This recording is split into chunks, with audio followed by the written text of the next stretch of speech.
abiertos para entender el mensaje de salvación, el mensaje de redención, la gran bendición que nos has regalado con el sacrificio de nuestro Señor Jesucristo. Habla, Señor, a cada uno de nosotros y muéstranos tu gracia, pero, Señor, también muéstranos cómo tu santidad es ofendida por nuestro pecado. Te lo pedimos en Cristo Jesús. Amén. Dice la palabra del Señor ahí en el Evangelio de Mateo, en el capítulo 27. Los que pasaban meneaban la cabeza y blasfemaban contra él. Tú que destruyes el templo y en 3 días lo reconstruyes, sálvate a ti mismo. Si eres el Hijo de Dios, baja de la cruz.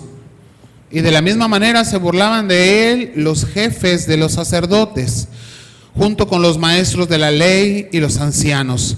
Salvó a otros, pero a sí mismo no se puede salvar.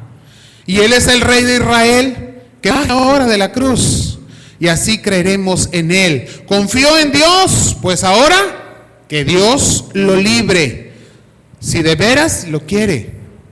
¿Acaso no dijo, yo soy el Hijo de Dios? Esas eran las burlas, las blasfemias que los principales líderes religiosos del pueblo judío hablaban en contra de nuestro Señor Jesucristo. ¿Dónde está nuestro Señor en este momento? Clavado en la cruz del Calvario.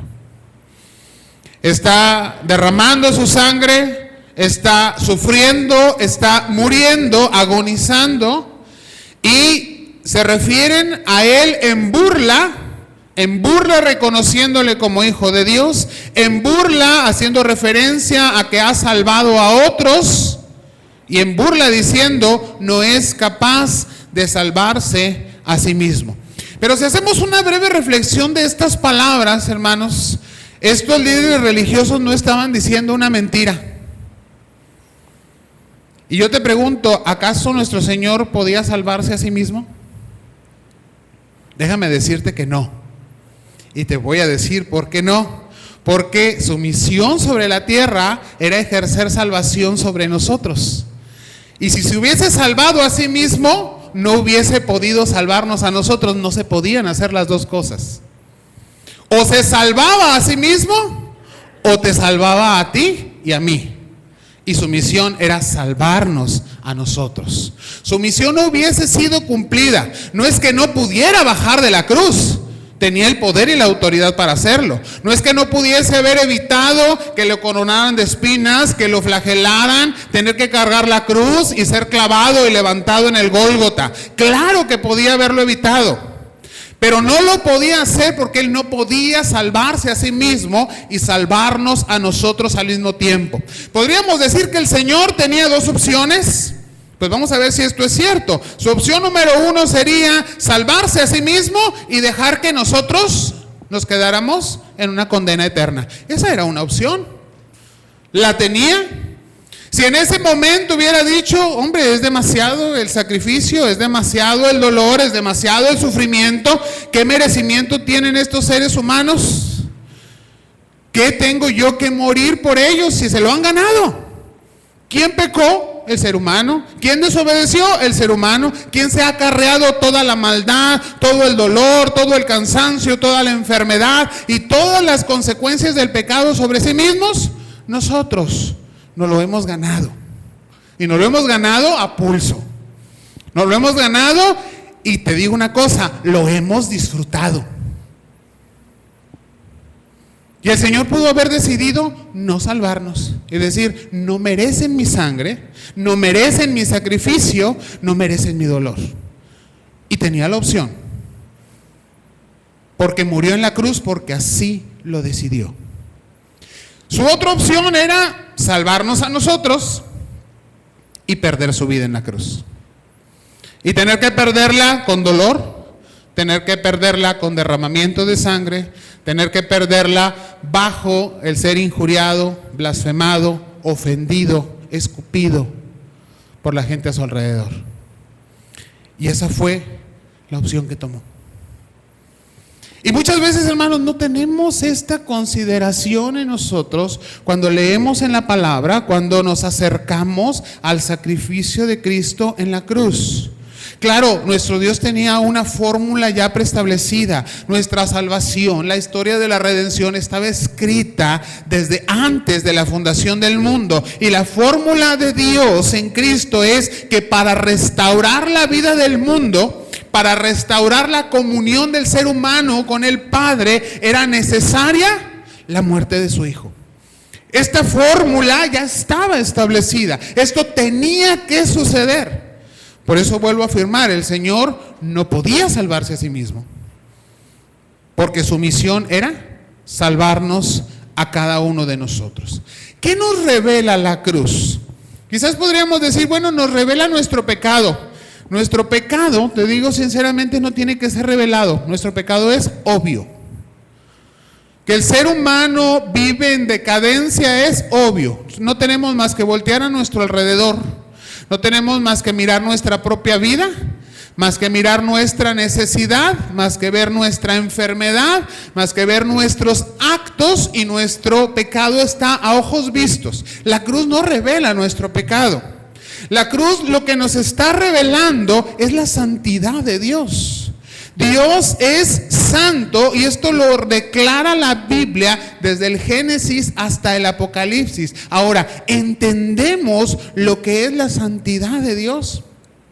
Cuando estudiamos un poquito de doctrina y nos hablan acerca de la santidad, la primera definición que tenemos de ser santo es inmediatamente el significado de la palabra, que santo significa ¿qué? Apartado. Esto casi todos lo sabemos, y si no lo sabía ya lo sabe. Ser santo significa ser apartado, pero esta es una definición de santidad que solamente puede definir tu santidad y la mía.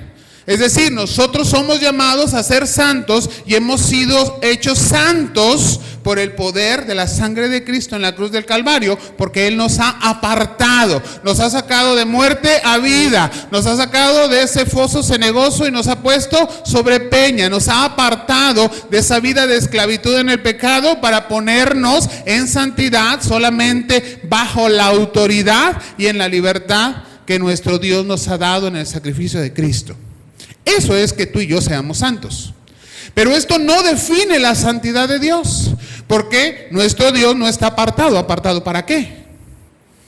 Nuestro Señor no ha sido cambiado, no ha sido transformado. En Él no hay pecado, no tenía que ser llevado de un lugar a otro. La santidad de Dios nos habla de la perfección total de Dios. Dios es perfecto, puro. En Él no hay cambio, en Él no hay pecado, en Él no hay ofensa, en Él no hay equivocación. Nuestra mente no puede concebir esto, porque nuestra mente está depravada, porque nuestra mente está equivocada, sí, discúlpeme que se lo diga, pero su mente está equivocada. Aún en el pensamiento más puro que podamos tener, ahí hay indicio de pecado. Y entonces no podemos concebir un Dios que es perfecto. Tenemos que entenderlo a través de la cruz. ¿Cómo la cruz me revela la santidad de Dios? La perfección total de Dios no admite el pecado del hombre. Dios no puede ver el mal, y esto nos lo dice la palabra. Ve conmigo por favor ahí a Habacuc capítulo 1, versículo 13. Y solamente vamos a ver la primera parte de este versículo. Habacuc capítulo 1, versículo 13. Dice ahí la palabra: muy limpio eres de ojos para ver el mal, ni puedes ver el agravio. Dios no puede ver el mal, y Dios no puede ver lo que hacemos con esa maldad. Así de puro, así de perfecto es Dios. Sus ojos no pueden ver nuestra maldad. Decimos, entonces sí, pues me voy a ir a esconder al oscuro para hacer el mal, para pecar, donde Dios no me vea. No, la santidad de Dios no permite ver que sus ojos no son dignos, o más bien no son tan indignos como para ver nuestro pecado. Ahora tendremos que preguntarnos hasta dónde podemos disgustar la santidad de Dios con nuestro pecado. Si queremos darnos una idea, pues la palabra nos lo dice de una manera muy clara, ¿verdad? Ahí en el Apocalipsis, por cuanto eres tibio, ¿qué dice el Señor? Te voy a vomitar de mi boca. Sí, a vomitar. Qué desagradable.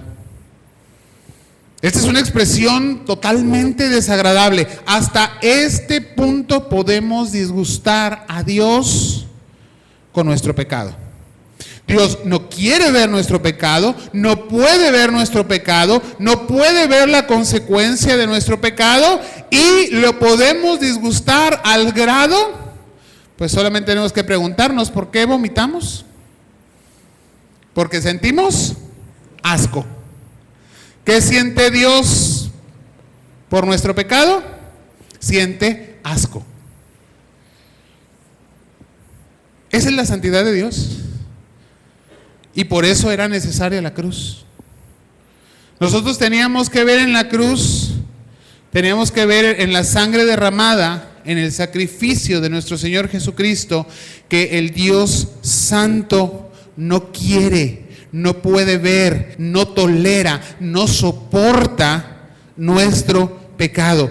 ¿Cómo conciliar la santidad de Dios con nuestro pecado? Porque el propósito de Dios desde el principio, y lo hemos venido estudiando todo este año, todo lo que llevamos del año, es reconciliar la relación que tiene con el ser humano. Pero si nosotros le damos asco, y discúlpame nuevamente que te lo diga, tú y yo pecamos diariamente y nuestro pecado le da asco al Señor. Entonces, si tú y yo le damos asco, ¿cómo se acerca con nosotros? Y lo voy a poner como un ejemplo muy burdo, pero es algo real. Cuando alguien se acerca a nosotros que huele mal, que tiene un aroma desagradable, que está en una condición deplorable, podemos incluso de ladito, ¿verdad? Y si tenemos el corazón de ayuda, a veces nos sacamos la moneda y así como no queriendo y de preferencia que mi mano no toque la de él, nada más dejamos caer la moneda. Lo hacemos y lo hacemos nosotros los cristianos. ¿Por qué? Porque sentimos asco.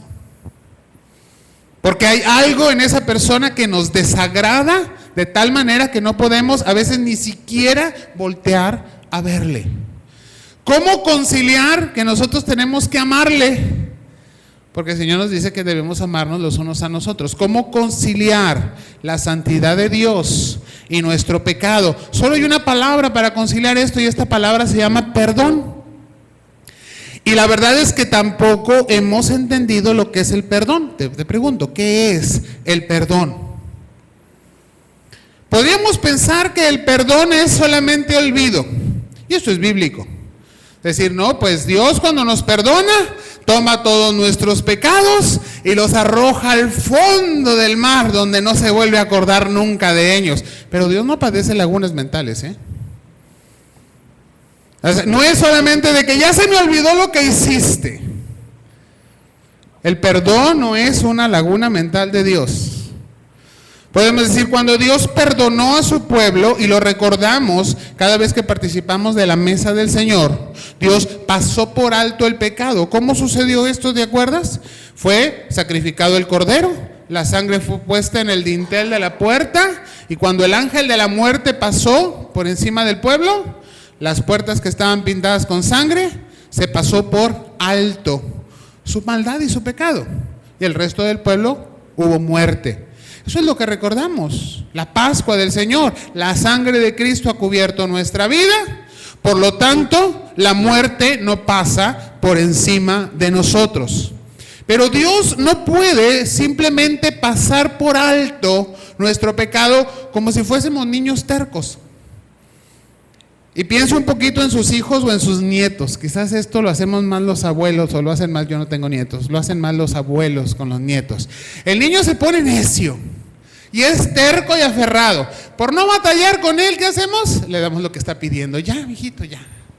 Con tal de que te calmes, con tal de que te calles, con tal de que ya te tranquilices, te doy lo que quieres. Y paso por alto la terquedad de tu carácter. Pero Dios no puede hacer esto. Su santidad no lo permite, porque Dios es justo y perfecto. Entonces, ¿Qué es el perdón? Si Dios aborrece el pecado, Dios no puede simplemente hacerse de la vista gorda, como que no pasó nada, como que yo no vi, que nosotros lo podemos hacer y es parte de nuestra maldad. Dios no puede simplemente decir, aquí no ha sucedido nada, ni tampoco va a hacer acomodos a su santidad. No va a decir, bueno, es que en el fondo no son tan malos. Me voy a hacer menos santo para poder ver su pecado, para poder tener comunión con ellos, para ser más indulgente. Entonces le reduzco un poco a mi santidad de tal manera que los pueda ver con menos asco. Y la santidad de Dios tampoco puede ser degradada. Dios no puede ser menos santo por causa nuestra.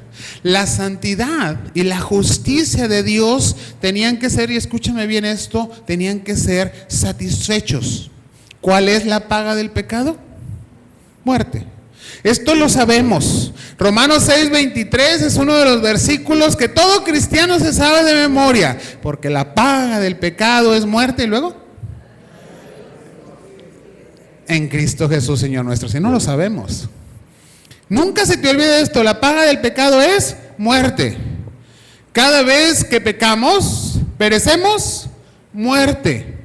Cada vez que ofendemos a Dios, merecemos muerte. Cada vez que desobedecemos, merecemos muerte. Voy un poquito más allá.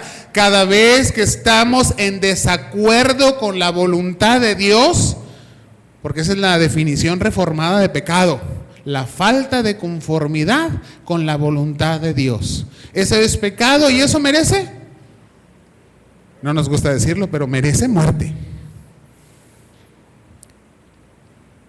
Y entonces el perdón que Dios nos ofrece no es pasar por alto esto, sino que tenía que ser satisfecha plenamente su santidad y su justicia. Y si la paga del pecado es muerte, alguien tenía que morir.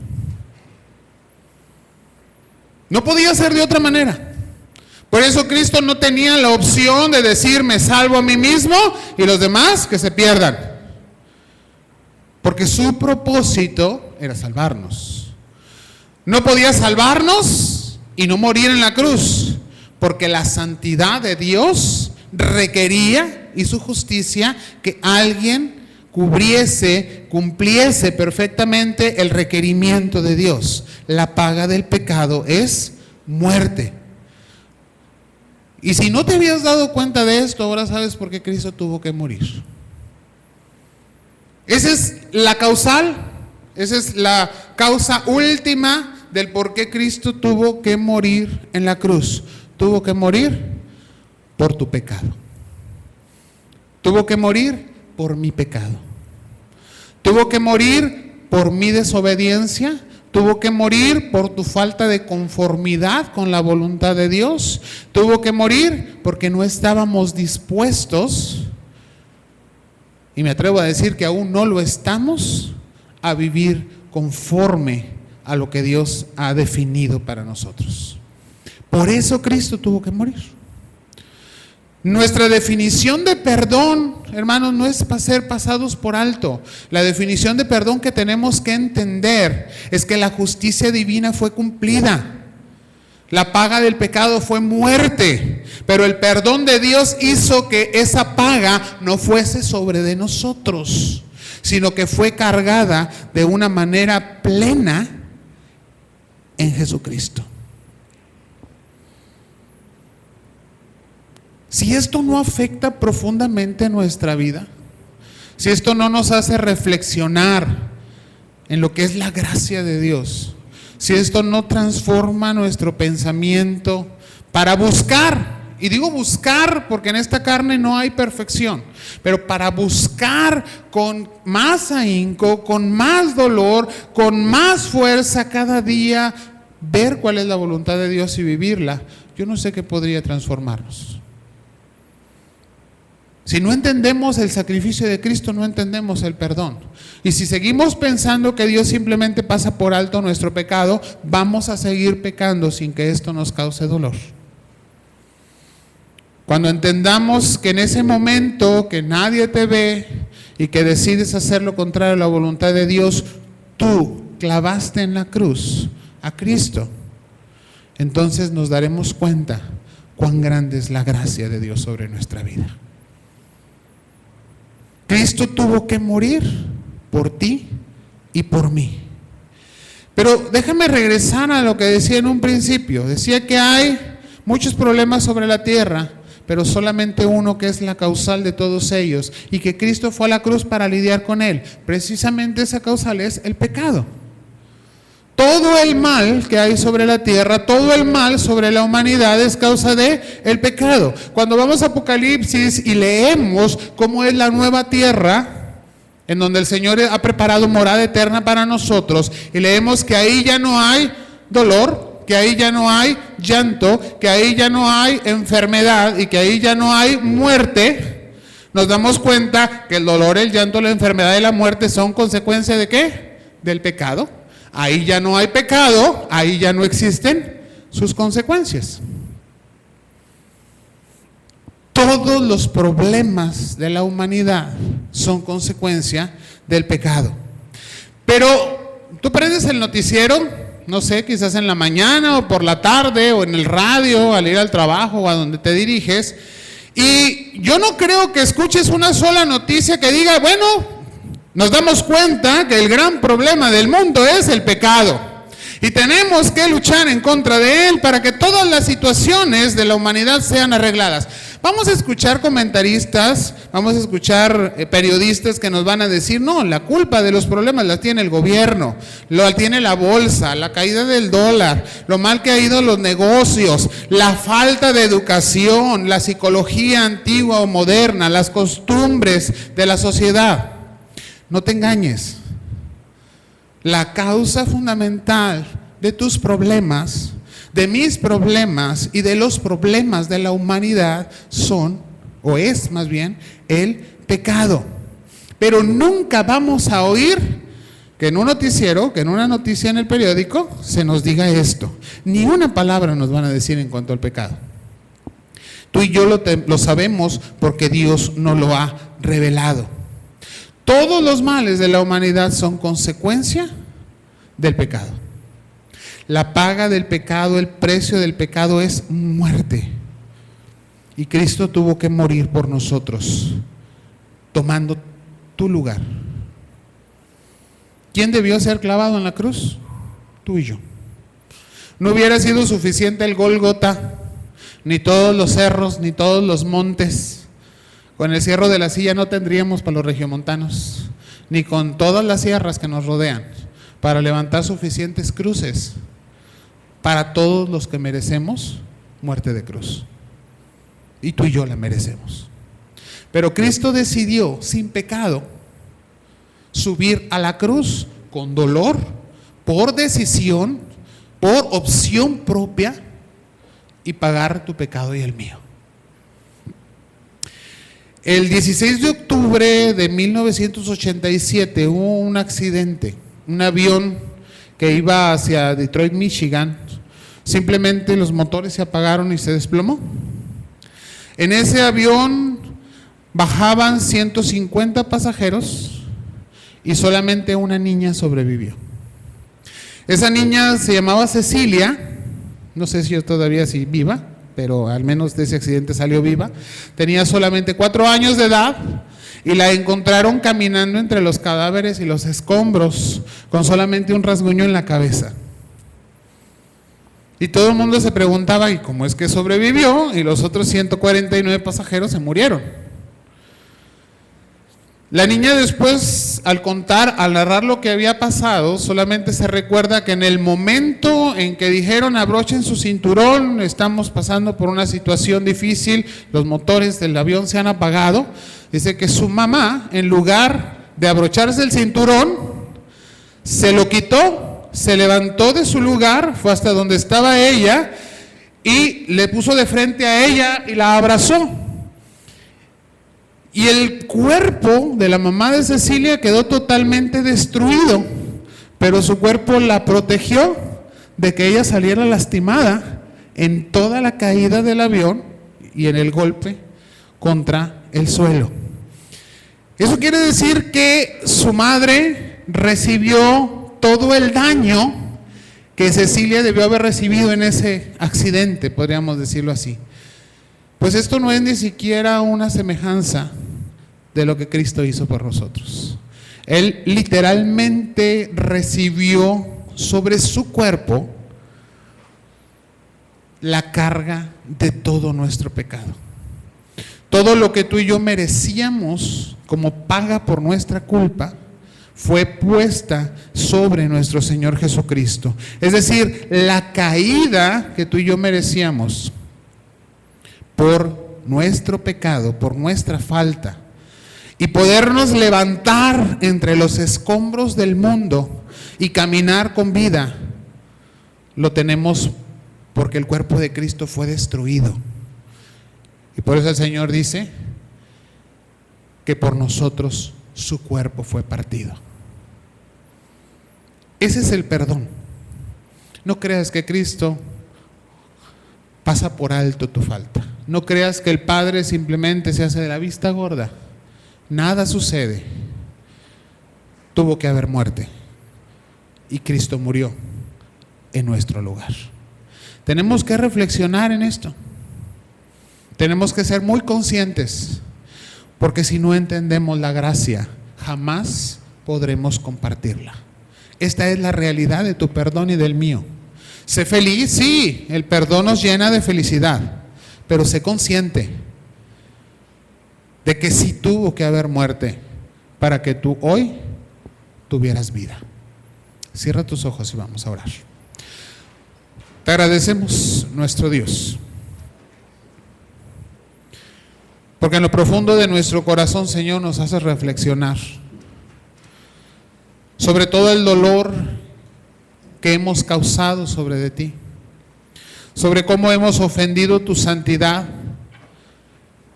cómo nos hemos separado de ti, cómo te hemos causado, Señor, asco sobre de nosotros, y aún así nos has amado tanto, que has dado el sacrificio perfecto, un alto sacrificio para seguirnos dando vida. Porque quieres tener comunión con nosotros, levantaste en la cruz a tu propio Hijo, pagando el precio de nuestro pecado, pagando en el lugar que nosotros teníamos que estar ocupando. Permítenos entender, Señor, y enseñar que tu perdón no es que tu santidad sea menoscabada. No es, Señor, que pases simplemente por alto. No es que olvides como si tuvieses una laguna en tu pensamiento, sino que su santidad requería, Padre, que tu palabra se cumpliese y que la paga de nuestro pecado fuese muerte y que nuestro Salvador tomó nuestro lugar. Por sus llagas hoy hemos sido salvos, por sus llagas hemos sido curados, y tenemos en nuestra mente, en nuestro corazón y en nuestro espíritu, Señor, la palabra de vida, tu evangelio de gracia, el conocimiento de cómo llegamos a tener salvación por el sacrificio en la cruz del Calvario. Que esta sea una palabra recordada cada día en nuestras vidas, por la cual te glorifiquemos, por la cual nos levantemos para compartir, Señor, esa palabra, por gracia y en verdad, a quienes tú, oh Dios, vas a alcanzar y traer redención. Señor, que este pensamiento, que esta reflexión edifique nuestra vida y glorifique tu santidad. En Cristo Jesús te lo pedimos. Amén.